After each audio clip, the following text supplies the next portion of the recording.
This event is part of the series with the Creative Feast, focusing on food and its impact on healthy living.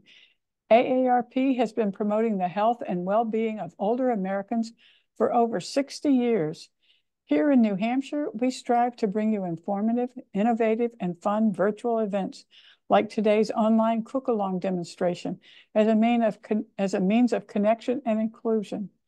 AARP has numerous healthy living resources on its website, which include staying fit, wellness, and longevity, information on healthy eating, as well as staying sharp.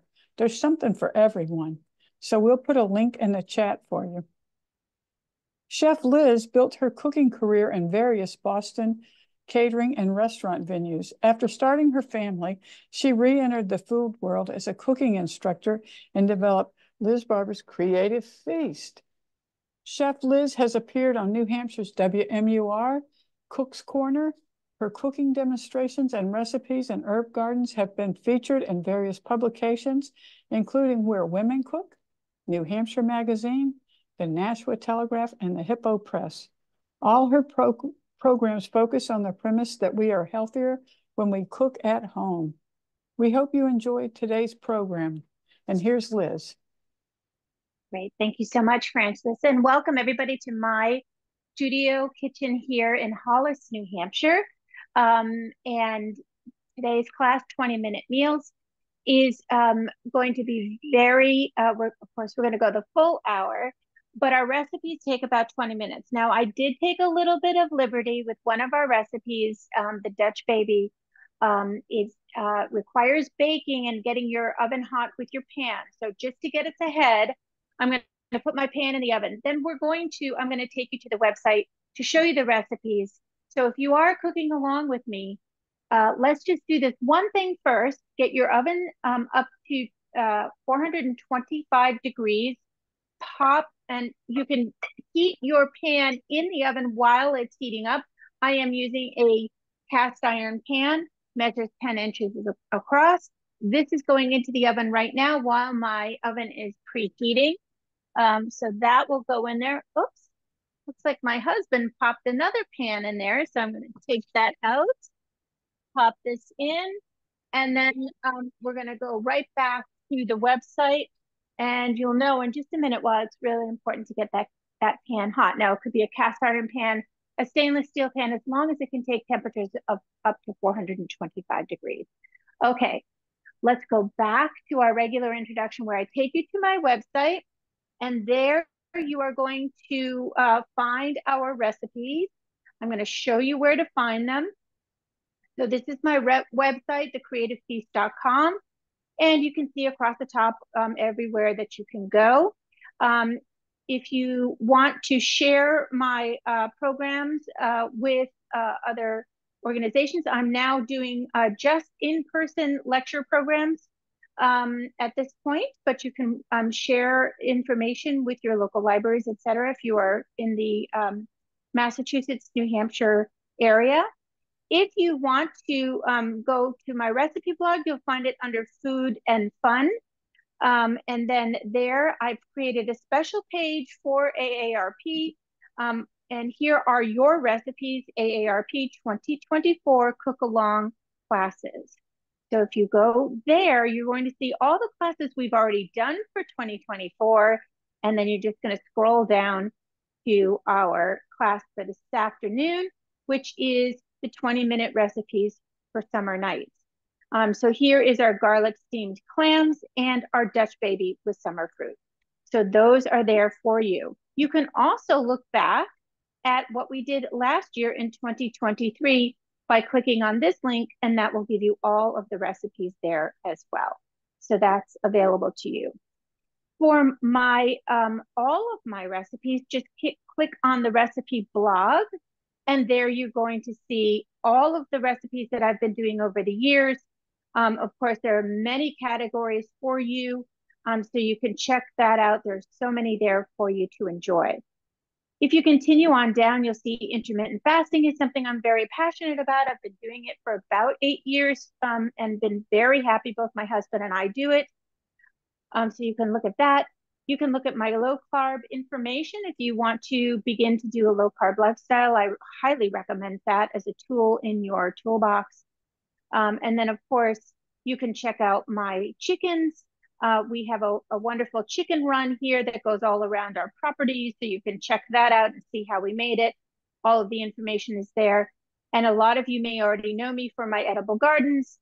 So you can click on my edible gardens and you can take a virtual tour through the gardens with some pictures that I've taken over the years.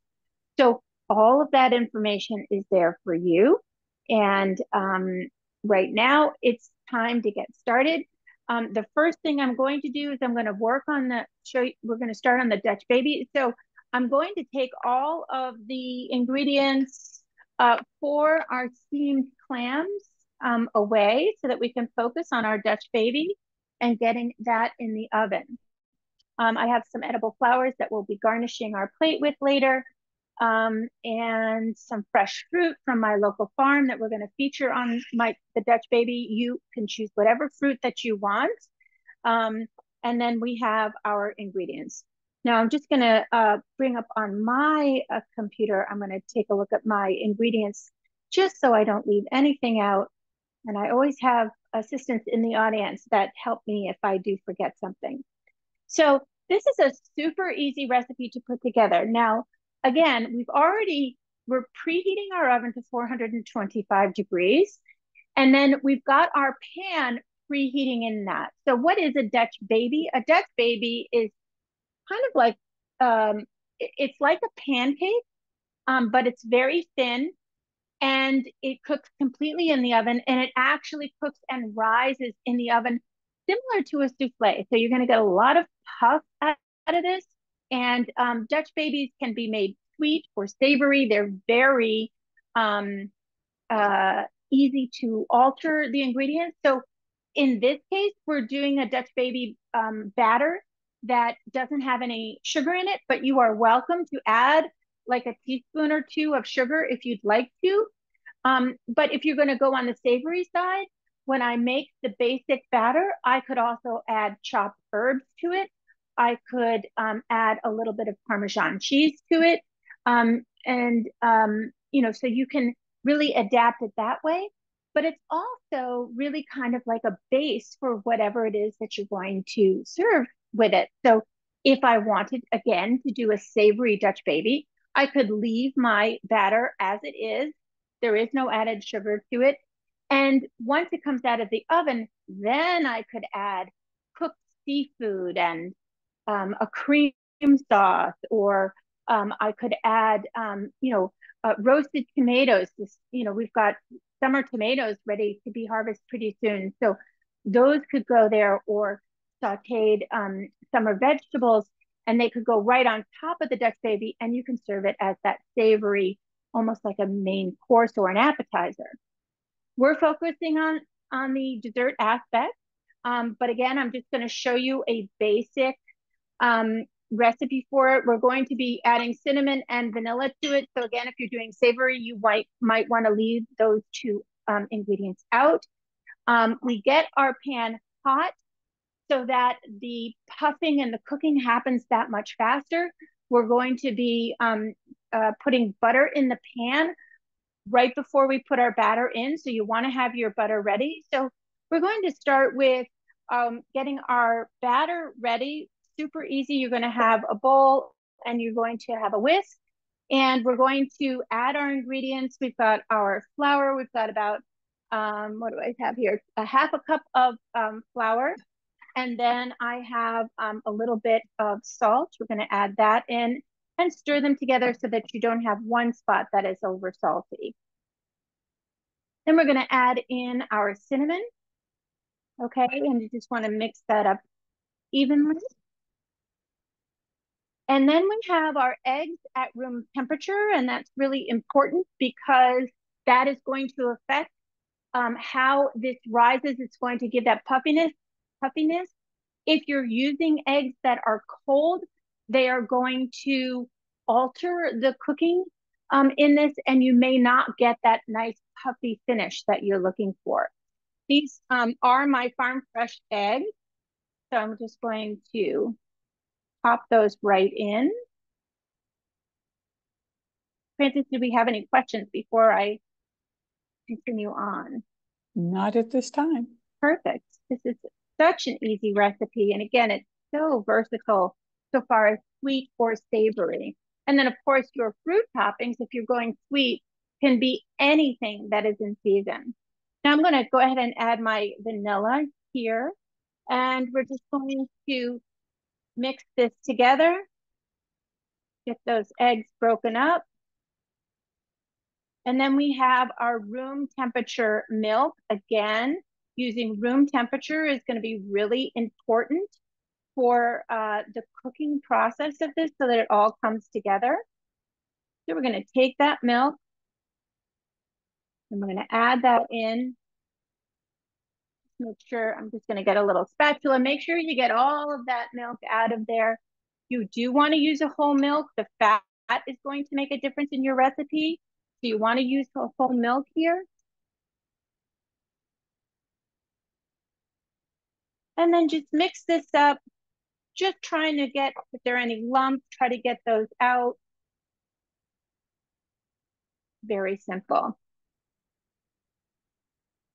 So And Liz, then, we did have a question about the milk. If you're lactose intolerant, what would you use instead? Maybe almond milk? You know what? I am not, I did not look into that, but if you have a milk alternative, that would probably be a good idea to give that a try.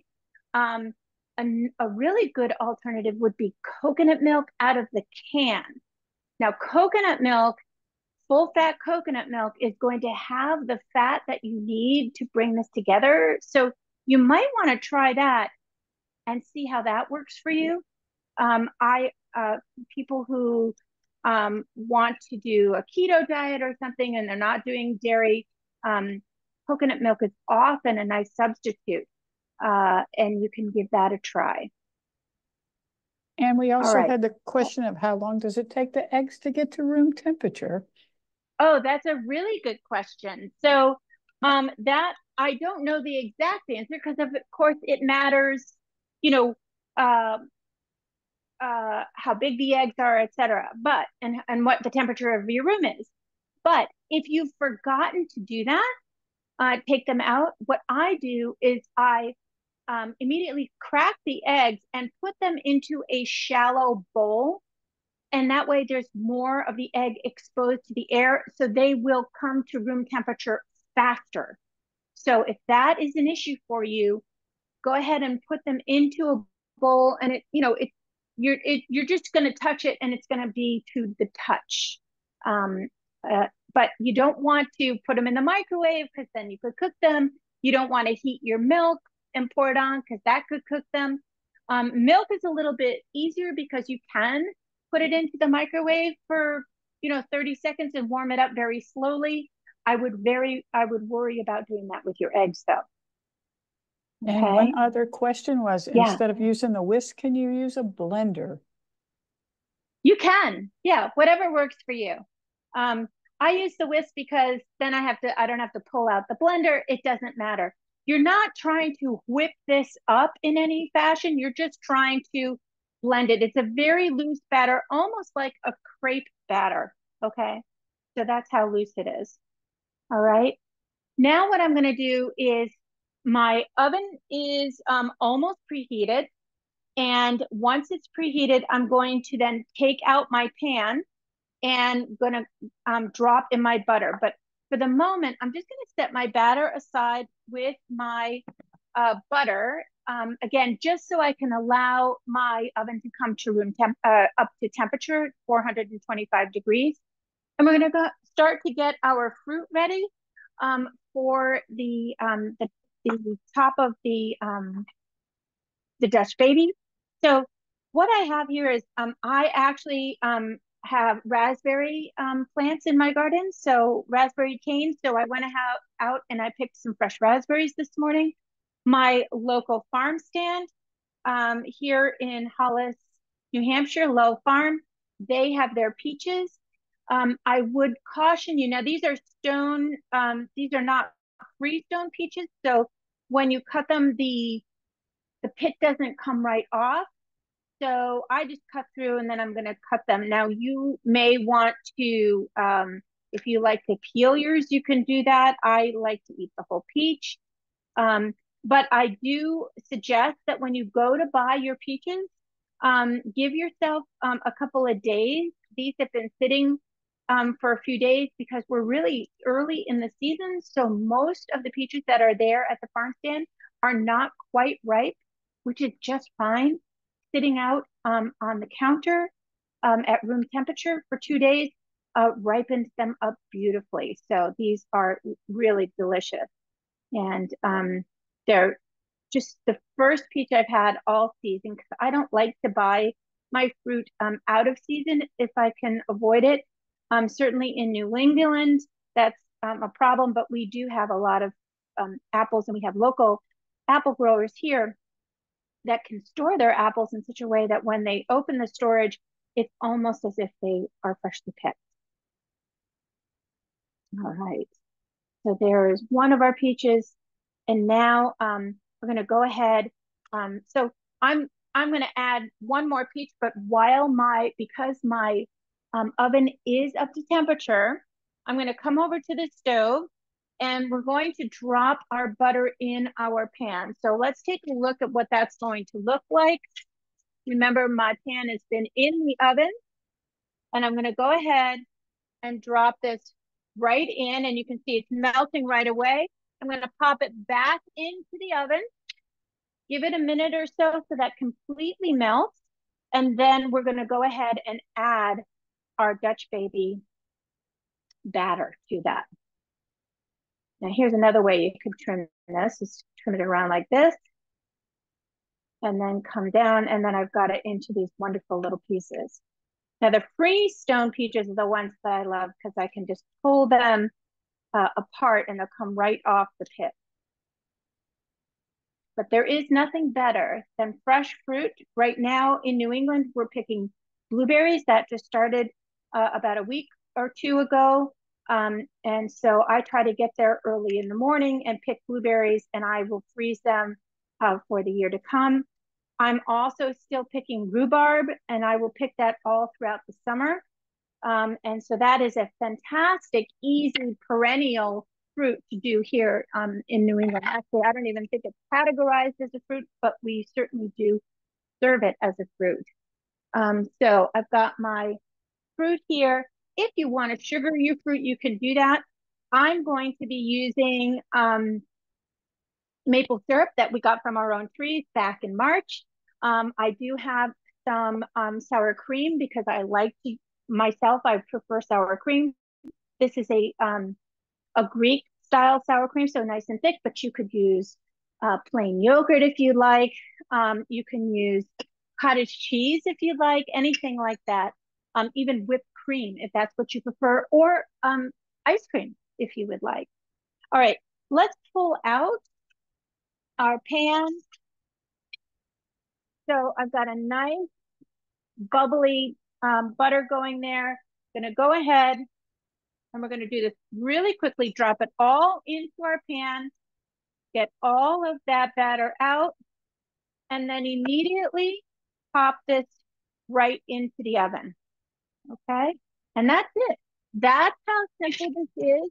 I'm gonna go ahead and set my timer. Now I'm gonna set it, the recipe calls for 20 minutes. I'm going to set it for 15. My oven runs a little bit hot. And then I'm going to take a look at it. What I'm looking for is that it is puffy and lightly browned. And then you can, if it's still a little jiggly in the center, you can turn off the oven and let it sit for another 5 minutes, and then it'll be perfect. So we'll come back to that in about 20 minutes. Now let's move on to our next dish, which is our clams. We're going to do a simple clam, and I love this idea. Of course, we're here in New England, so we have a wonderful selection of seafood here. This dish, I'm going to be focusing on the clams. These are little neck clams. You do not want to get steamers. That's a classic New England type of clam, you know, where the neck comes out, and what you do is you steam those and then you take them out of the shell and you pull that little bit of skin off of the neck of the clam and dip it in butter. Those you don't want to use because their bellies are too full. They're going to add a whole different flavor.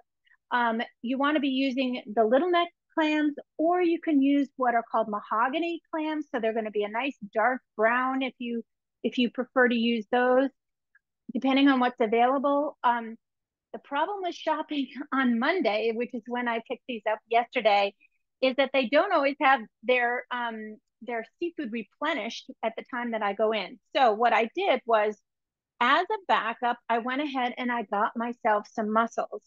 I love mussels. So last night when I prepared this dish, I actually prepared it using mussels and it was delicious. Now, what if you don't like clams and you don't like mussels?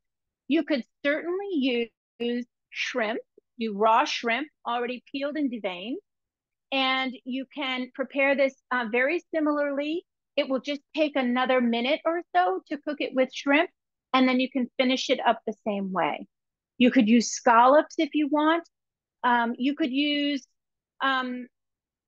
pieces of swordfish, for example. Just cut them on the small side so that they cook in that 2 to 3 minute period of time.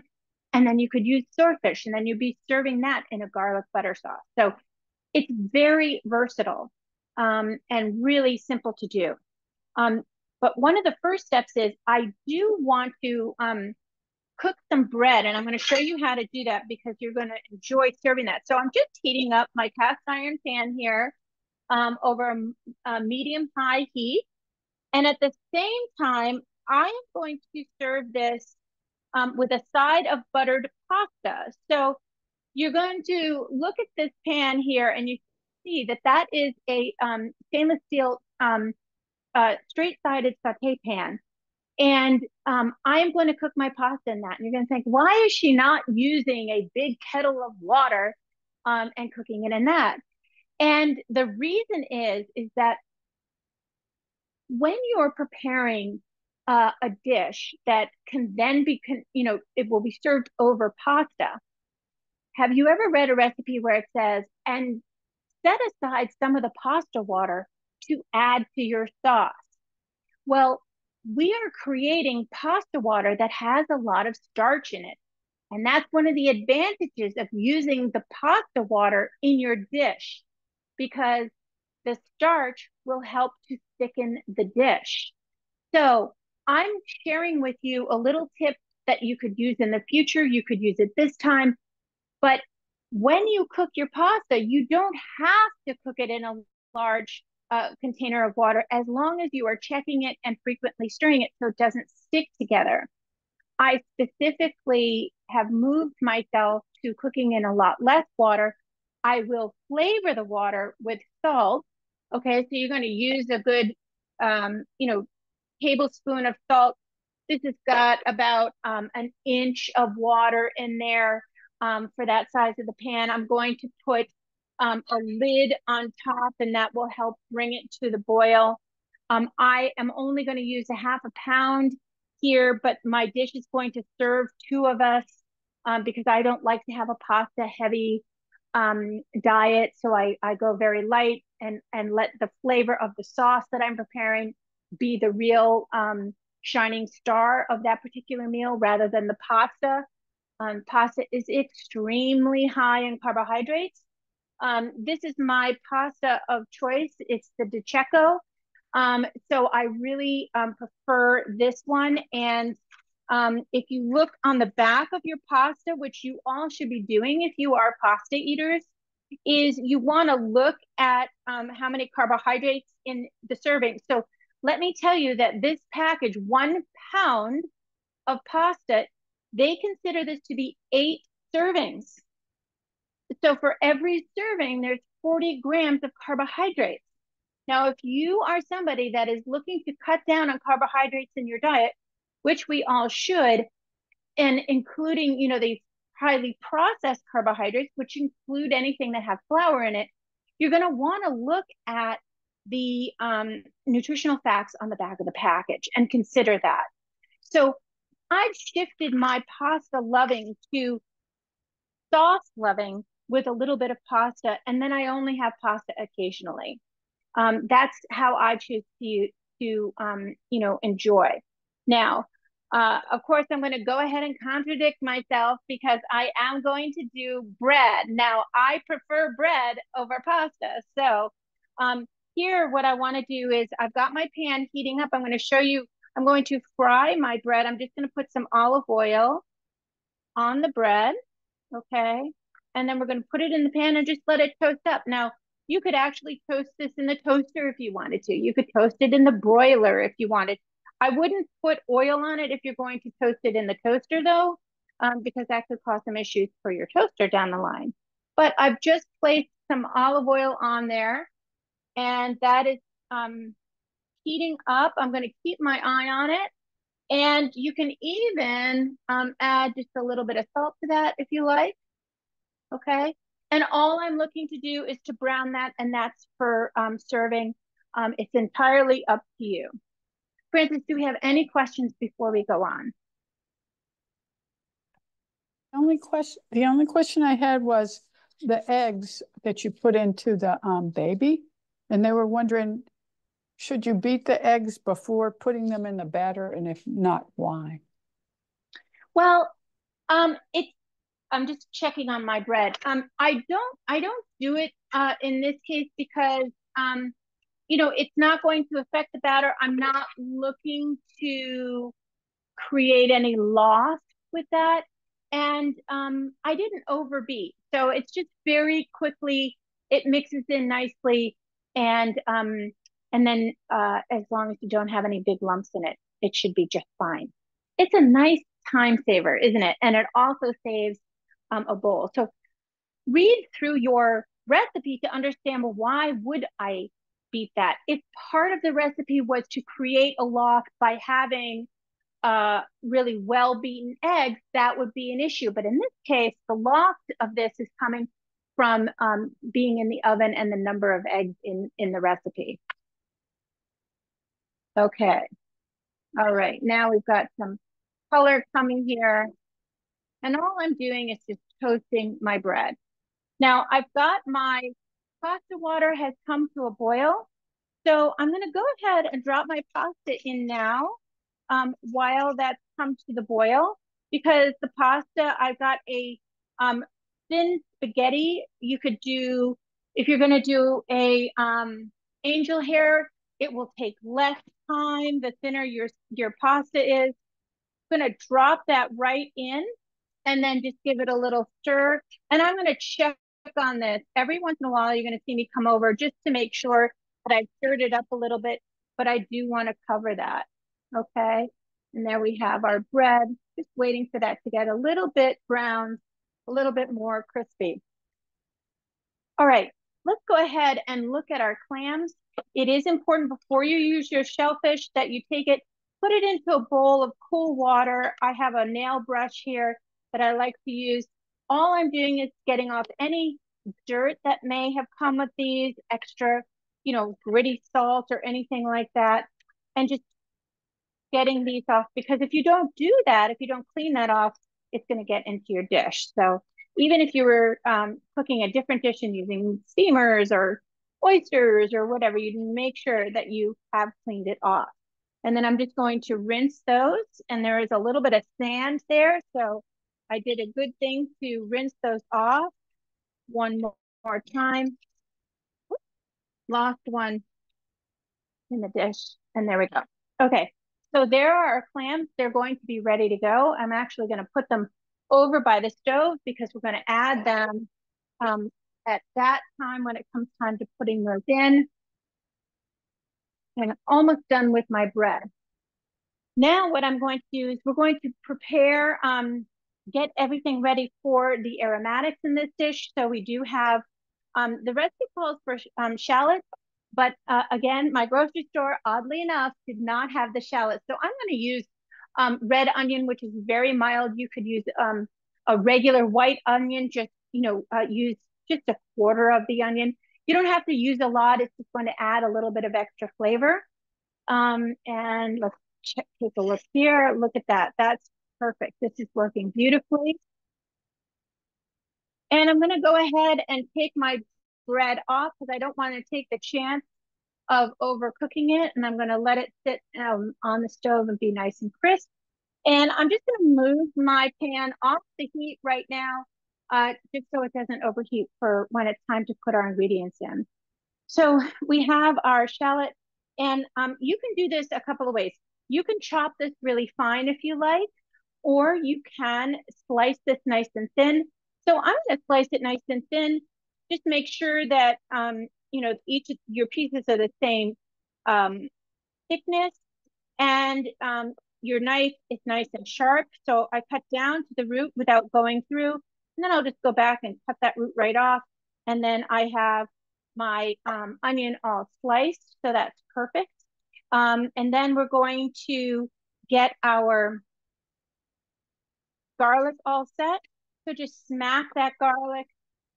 Now is the time here we're harvesting garlic, so that's really wonderful. Mine is just starting to cure, so that means it's sitting, it's come out of the ground. I've cleaned them off just by brushing the dirt off, and now they're sitting on trays that are letting air circulate around them so they get nice and dry, and then it'll be time to store them for later use, and hopefully I'll get a good couple 6 months or so of my own garlic, along with saving some of the garlic heads so that I can plant them in the fall then for next summer. So it's a really great process and super easy to do, and it's one of those little things that you can do yourself. All right, I'm going to slice my garlic. Let's just slice it nice and thin, keep that easy. Take our garlic cloves and just give it a nice slice. You could also mince this if you want.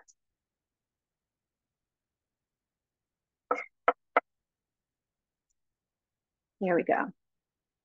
Okay, so we have our onions, our garlic, and we're pretty much all set to go over to the stove. I also have wine. We're going to use about a half a cup of white wine. Now I'm using dry sherry.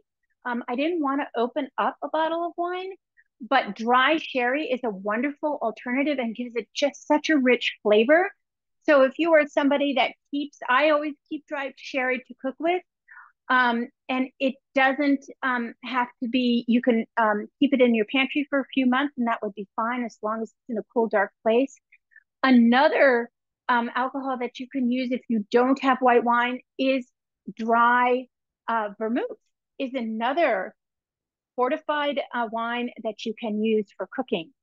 If you are using white wine, it depends if you like a dry wine, a Chardonnay. Sauvignon Blanc is a really good, even middle of the road wine to use. So that would be a good choice. You just don't want a sweet wine that will totally turn this dish into a whole different direction.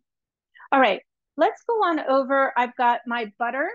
Our pan is ready to go. I also have over here some red pepper flakes that I'm going to add in. I'm going to get our pan heated over a medium flame, add my butter in, and then add my onion and my garlic. Again, we're just going to add those so that we'll get them nice and soft. It should take a minute or two. We do want to soften those up. That was my timer for my Dutch baby. So I'm going to let these soften up. The timer couldn't have gone off more perfectly. And let's go in and grab our Dutch baby out of the oven and take a peek. Oh my goodness. So I'm going to call it at 15 minutes. And I want you to see how gorgeous that is. So you can see how beautiful that is. That is perfectly cooked. Again, my oven runs a little hot, which is why I'm doing it at 15 minutes. I'm going to turn off the oven, pop this in for 5 minutes just to let it rest. I wanted you to see it at its full height. Actually, let's just bring it to the side so you can see how much that rose over the top. It's really quite beautiful. back into the oven. Just let it rest in that oven. It'll set it right up for about 5 minutes. I'm gonna take my pasta, lid off. Check this out. This is almost, I would say, another 4 minutes on our pasta. But do you see how, I don't know if you can see that this water is actually very thick with starch. And so if I'm going to turn this into a full blown pasta dish, this water is going to be perfect to add to our dish. I'm going to serve it on the side, but you can certainly do anything that you'd like in that area. All right. Now, our garlic is starting to brown. Our onions are starting to soften. I can smell the aromatics from those. It really smells so good. I'm going to add in a little bit of crushed red pepper, just a pinch, and a pinch of salt. Okay. And now we're going to go ahead and take our wine and we're going to drop that in. Okay. You want to make sure, again, that your onions have started to soften, your garlic has just started to brown, and then in goes your wine. I'm going to cook that for about a minute. That's going to cook off the alcohol. It's going to reduce the wine a little bit to allow to give it a more intense flavor. Okay, so we want to do that. And then we're going to add in our clams. And then what's going to happen is you're going to look at this and you say, gee, that's not a lot of sauce. But remember that once your clams open up, out will come the seawater that they're holding tight inside. And that is going to add another element of flavor to your dish. Prudence, do we have any questions before we go on? We just had a question about the pan size for the pasta. They were wondering what size pan that was. Oh, okay. I always use 12-inch pans, right? This is a 12-inch pan. This is a 12-inch pan. I just find that when you're cooking, for 2 or 4, that's the size to go. Okay, in go our clams. On go the lid. Okay, and we're gonna let that cook. We've got about 2 minutes on the timer for the end of our Dutch baby, so that will give us a good amount of time. So yeah, the 12-inch, and that's, I'm so glad that you asked that, because certainly if you use a smaller pan, you may have to break your pasta. So I did not want to break the pasta. So that's, again, another reason to use a 12-inch pan. But I got to tell you, I just find them to be the most versatile. If I have a recipe, I rarely have a recipe for a 10-inch pan, but my the cast iron pan that I have, the Dutch baby, it's called a number 8. It happens to be 10 inches across the top, so it was absolutely all right. And we're going to go ahead and cut some lemon for our dish so that we have that ready. And I'm going to cut a little bit of parsley, but we are really almost ready here. All right. I'm going to go ahead and pull out my Dutch baby and reset my timer just for my clams. Oh, this is so beautiful. I'm just so glad that this came out so nicely. When I prepared this, the week in advance, I always redo my recipes to make sure they come out okay. And I realized that my my oven has somehow recalibrated itself, which happens to many of our ovens. They just aren't the right temperature. So it's important to have a temperature gauge that you can leave in your oven and you can test it every once in a while. And what I discovered was that this was just a little bit running a little bit hot. Okay, so now we're going to go ahead and we're going to add our berries to this. This is just going to be too pretty to eat. You could serve it hot, room temperature, however you want.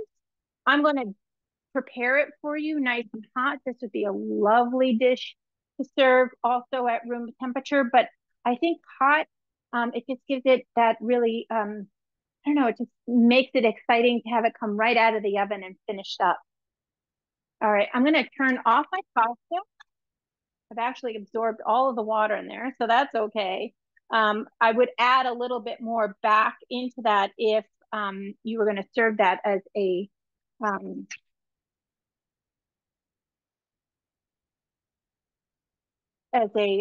pasta dish. Okay, so now we're going to take, I'm just going to use sour cream, and you can dab it all over however much you want to use. If I were serving this with guests, I absolutely would use a little bit more. And then I'm going to add into that my homemade maple syrup. My husband, this is his thing. So, and there goes, that's my clam. So let's just pour this over. Oh my goodness, that looks so delicious. All right, let me turn this off.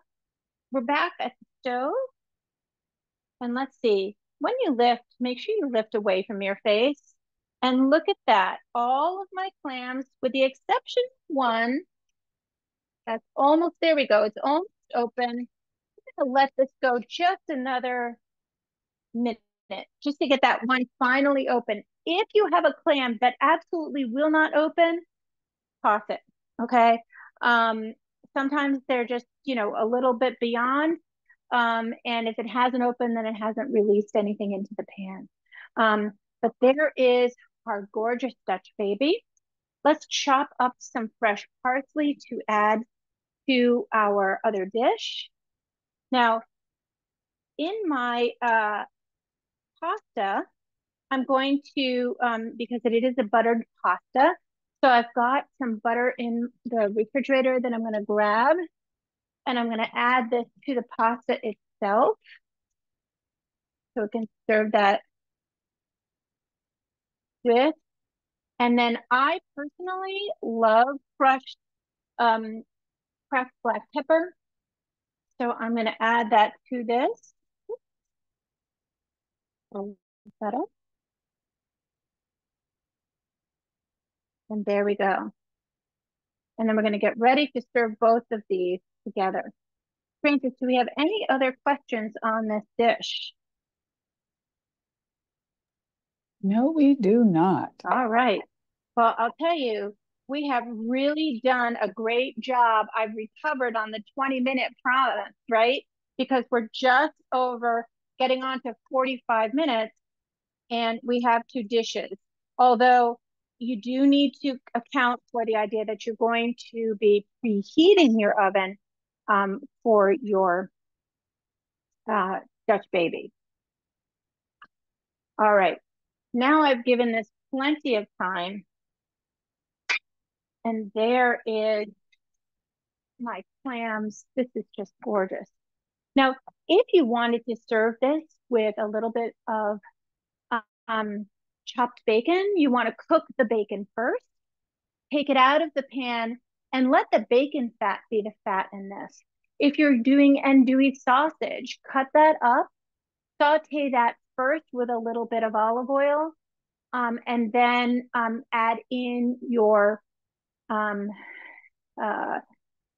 onions and your garlic, and then you can cook on with that. When I do the bacon, I like to cook up the bacon, take it out, and then add it at the end so it stays a little bit on the crispy side, but that's just me, so it's entirely up to you. Now, let's finish this off. We're gonna go ahead and add our parsley to this and stir that up a little. Now, another thing that I added last night just to add a little bit of color was some regular sliced red pepper. I added it when I cooked my onions. So you can add color to this if you like. So that might be something you'd be interested in.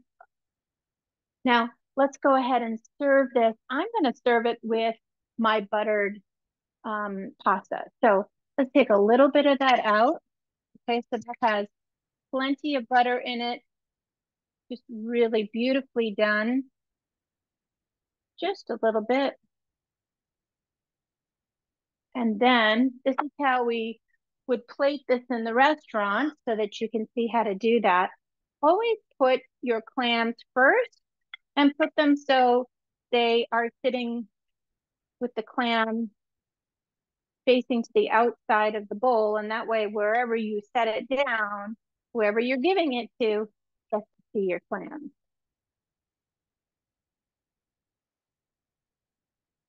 Now, this is technically for two people, but I'll tell you, I'm going to be happy to be eating this for my lunch all by myself. This is one of those summer dishes that I can't wait for. Yes, of course, we could have it at any time of year, but to me, it just seems like one of those perfect seasonal dishes. And now you can see how quickly you can make this and how easy that is. Now look at this, beautiful, all of our vegetables, aromatics right in the middle. And then this wonderful broth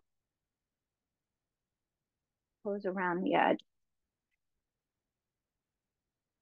This is a perfect, lovely New England dish, but you can do this from any part of the country that you're in.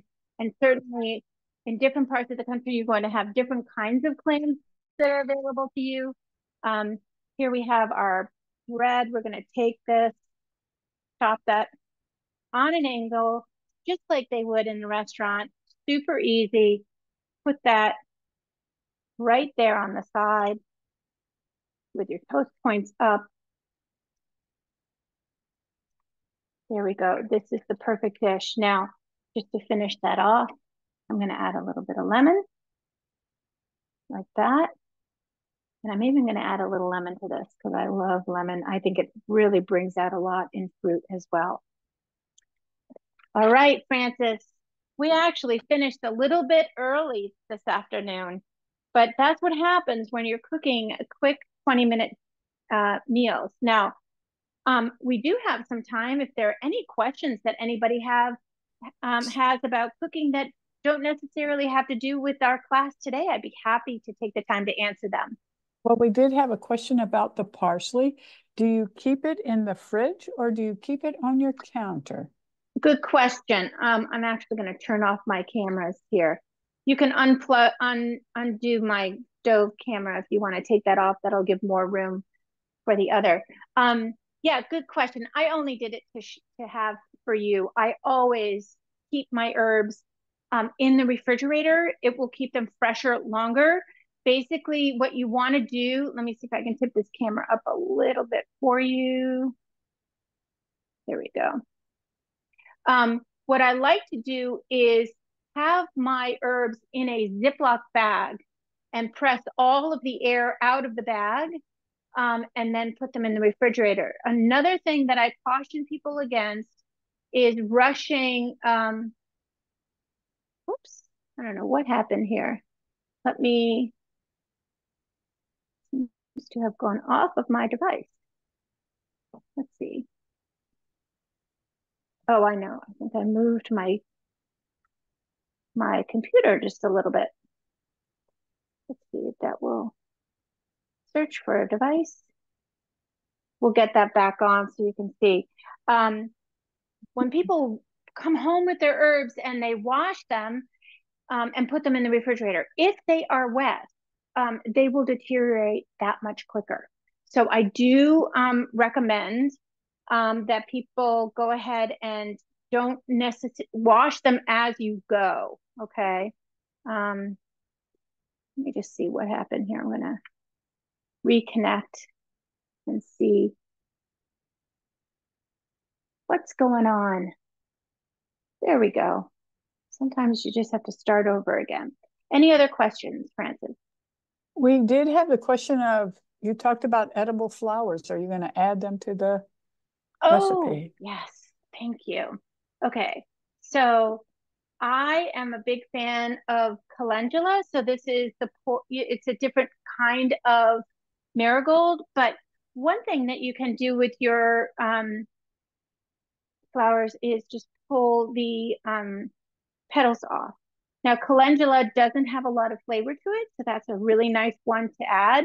And of course, another favorite of mine is the bachelor button. And so this one, I'm just going to move these a little bit more, I thought would be real pretty here. And that just really makes that orange pop. from the peaches.